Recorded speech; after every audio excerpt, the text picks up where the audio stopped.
Hormuz প্রণালীতে সংযুক্ত আরব আমিরাতের তেলের ট্যাংকারে হামলা হয়েছে, তবে এই হামলায় কেউ আহত হয়নি। আমিরাতের পররাষ্ট্র মন্ত্রণালয় এই কথা জানিয়েছে।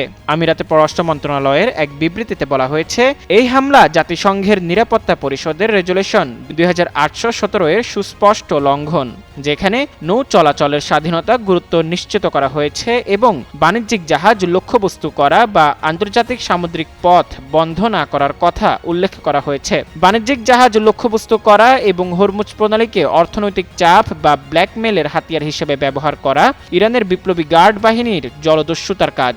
এটি এই অঞ্চল, জনগণ এবং বৈশ্বিক জ্বালানি নিরাপত্তার জন্য সরাসরি হুমকি। ইরানকে এমন হামলা বন্ধ করতে এবং দ্বন্দ্বের অবসান ঘটিয়ে হরমুজ প্রণালীর নিঃশর্তভাবে সম্পূর্ণ খুলে দেওয়ার বিষয়টি নিশ্চিত করার আহ্বান জানিয়েছে। এর আগে ইরানের সংবাদ সংস্থা ফার্স নিউজ স্থানীয় সূত্রের বরাত দিয়ে জানায়, ইরানের রেভলিউশনারি গার্ড কোর আইআরজিসি সতর্কতা উপেক্ষা করার পর জাস্ক দ্বীপের কাছে একটি মার্কিন বাহিনীর জাহাজে 2টি ক্ষেপণাস্ত্র আঘাত হেনেছে। তবে মার্কিন সামরিক বাহিনীর সেন্ট্রাল কমান্ড সেন্টকম জানিয়েছে, যুক্তরাষ্ট্রের নৌবাহিনীর কোনো জাহাজে আঘাত হানা হয়নি।